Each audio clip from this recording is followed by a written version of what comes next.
Kita hidup di zaman yang penuh dengan gejolak. Di saat sebagian orang hanya sibuk dengan rutinitas, di belahan dunia lain, suara rudal, sirene, dan tangisan anak-anak menjadi keseharian. Minggu ini, dunia kembali dihebohkan dengan eskalasi konflik antara Israel dan Iran. Sebagian dari kita mungkin bertanya, apa hubungan konflik ini dengan akhir zaman? Haruskah kita berpihak kepada Israel? Apa yang seharusnya dilakukan oleh orang Kristen?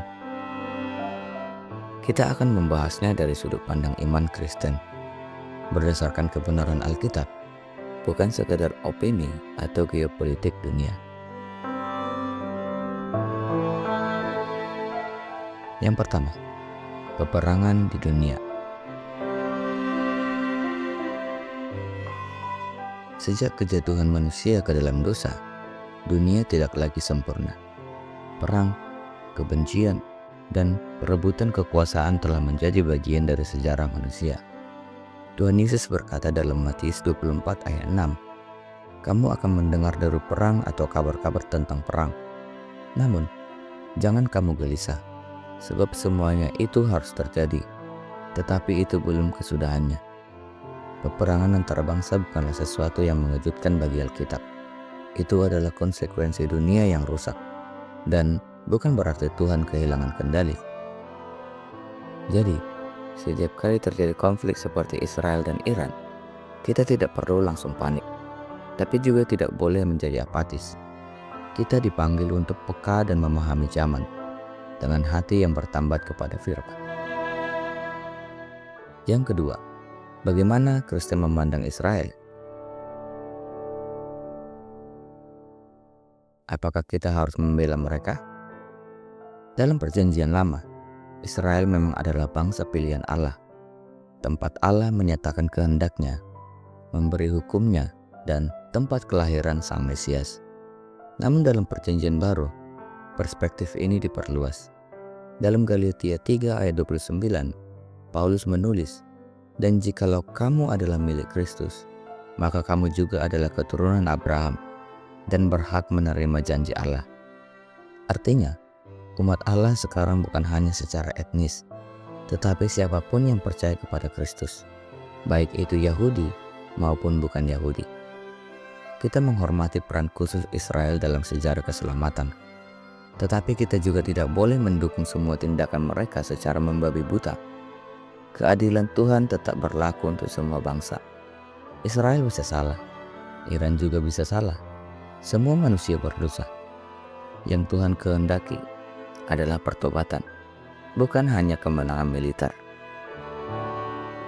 Ketiga, apakah ini tanda akhir zaman? Setiap kali terjadi konflik di Timur Tengah, selalu muncul suara yang berkata, "Ini dia, tanda-tanda kiamat makin jelas." Tapi mari kita berhati-hati. Alkitab memang menyebutkan bahwa akan ada konflik besar menjelang kedatangan Kristus yang kedua. Tetapi Yesus sendiri berkata dalam Matius 24 ayat 36, "Tetapi tentang hari dan saat itu, tidak seorang pun tahu." Bahkan Yesus melarang murid-muridnya terlalu fokus menghitung waktu, tetapi justru menekankan hidup berjaga-jaga, berbuah, dan setia. Jadi apakah ini akhir zaman? Jawaban paling jujur adalah kita tidak tahu. Tapi yang pasti, kita semakin dekat ke sana. Setiap krisis adalah panggilan untuk siaga rohani, bukan spekulasi.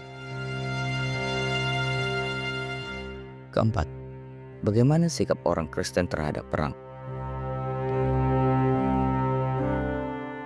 Yesus berkata dalam Matius 5 ayat 44, "Kasihilah musuhmu dan berdoalah bagi mereka yang menganiaya kamu."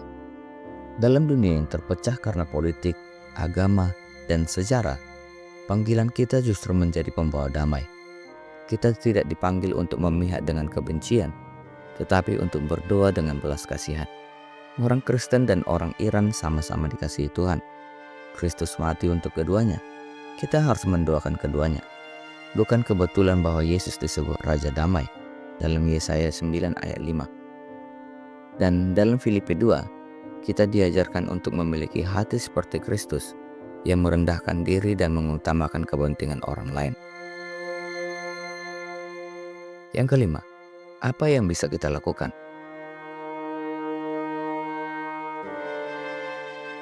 Mungkin kamu berpikir, saya cuma orang biasa, saya bukan pemimpin dunia. Apa yang bisa saya lakukan? Justru karena kita adalah orang biasa, Tuhan bisa bekerja luar biasa lewat kita. Berikut beberapa hal yang bisa kita lakukan. 1. Berdoa untuk Israel, untuk orang-orang Iran, untuk keluarga yang kehilangan rumah, dan untuk pemimpin dunia agar punya hikmat dari Tuhan. Kedua, mendidik diri dengan kebenaran. Jangan mudah percaya hoaks atau propaganda. Lihat segala sesuatu lewat lensa firman, bukan sekedar emosi yang nasionalisme. Ketiga, berkabar tentang damai. Gunakan media sosial bukan untuk menyebar kebencian, tapi untuk menyatakan harapan. Yesus berkata, "Berbahagialah orang yang membawa damai, karena mereka akan disebut anak-anak Allah." Matius 5 ayat 9. Di tengah dunia yang gemetar karena perang, Tuhan memanggil kita bukan untuk panik atau menyalahkan, tapi untuk menjadi penyala terang kecil yang tetap berharap,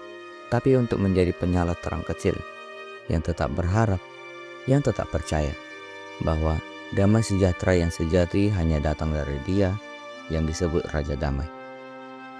Kalau kamu tergerak, mari kita sama-sama menjadi generasi yang bersaksi, bukan cuma bersuara.